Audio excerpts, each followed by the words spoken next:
So, we're not quite done with our full session yet, but I wanted to capture this new addition to our pivot point exercise before Cooper gets too worn out to keep working on it, because this is a pretty physically and mentally taxing exercise for dogs.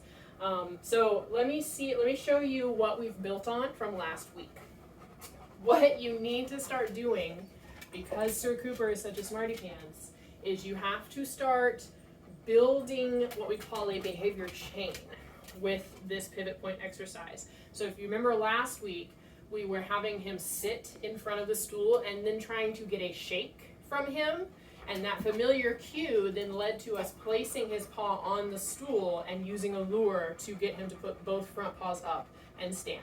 So today, we're trying to fade out the shake cue, and we're just going to ask him to put his paw directly on the stool. Let me show you what that's going to look like. I'm going to try to do it from this angle so that you can see what's happening, but if I end up having to stand directly in front of the stool, I'm going to talk you through what I'm doing so you have a chance to see it. This is what I was worried about. We've been working together now for about 35 minutes, and Cooper has said, "Miss Laura, this is exhausting. I am tired and I am getting full and I don't want to work no more." Cooper, come here. Come on. Good boy. Good job. Can you sit? Yep. So we're going to go ahead and pay him for that sit. Very nice.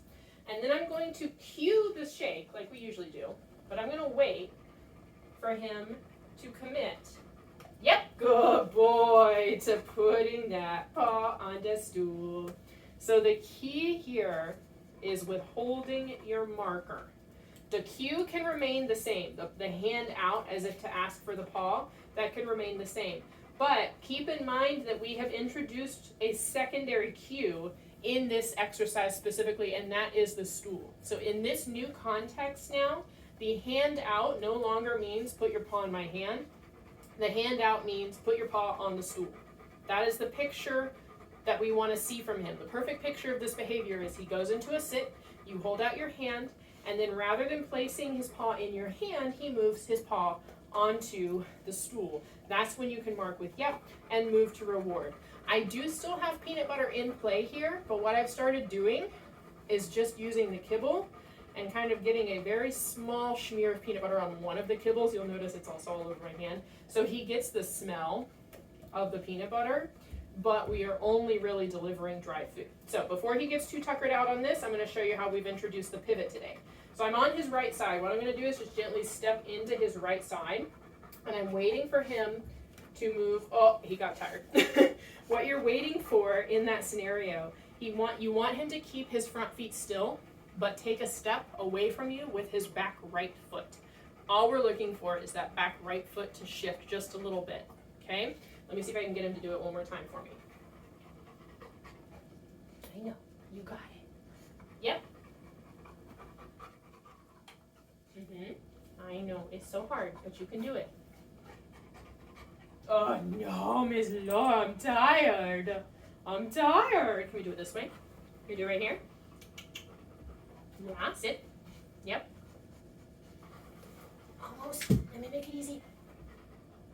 Sir. Your boy also has a very low threshold for what we call frustration.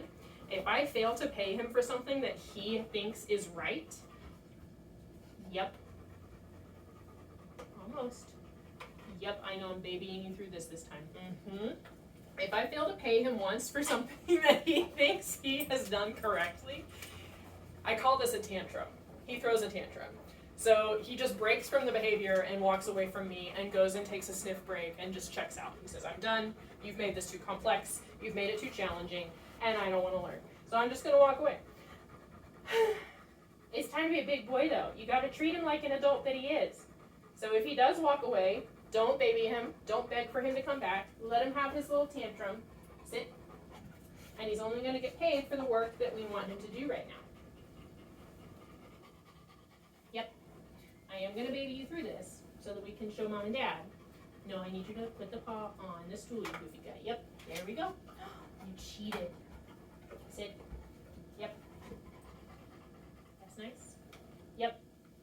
All the way up. Thank you. He seems to prefer to place his left paw first, so just keep that in mind. All right, so real quick, now that he's up here, I am going to use another little lure of some kibble, and just while I'm holding that in kind of in front of him, I'm stepping into his right side, yep, and I'm looking for him to move that right back foot. Yep, and sometimes you might even have to place a little bit of, I know that's scary, but you did good. You might have to place a little bit of pressure. You might have seen it just kind of gently lean my hip to touch his torso, and that caused him to step away from my hip with his right foot, and I marked and rewarded for that. This is very scary for him because he does not have much rear end awareness. Dogs aren't really born with a knowledge and understanding that they have 4 feet. Most of the time they only know that their front 2 feet are doing some sort of work and their back 2 feet are just following along behind. So this exercise does a couple things. It builds core strength and hip mobility and shoulder strength. It also introduces the concept of rear end awareness. They start to learn that, oh my gosh, I have 2 more options. Right now, I can keep my front feet still, but I'm still moving my booty. Why? How is this happening? So this is kind of mind-boggling for him, and we've only been able to get that one little step. Okay? The goal for you for this week is to try and get him to take one full step with both of his left and right hind foot away from you. You mark and reward while his front feet are still on the stool, and then you just let him go. Let him step away, let him walk away. Okay? You can do this on both sides. So I've been practicing by putting pressure. What I call pressure is I'm just moving into him on his right side, and then again on his left side. Okay? And have the lure handy for this part of the exercise because, as I said, this is kind of scary for him. He's not quite sure what his back feet are doing. So you're having to help him understand that he has this choice, that he does have these 2 extra feet that he can fiddle with and try things with and get right. Okay? Let him have the little walk-away breaks that he was practicing with me earlier, and don't try to baby talk him or beg for him to come back, because part of the learning process for him is going to be understanding that when we're working on these things, no matter what you're training really with him, when you're working on a new task or a new exercise, if he gives up and walks away, he's not going to get rewarded for that. Any feedback from you, any name, any use of his name, any use of a squeaky toy, or following him to try and coax him back, that is all reinforcement for him.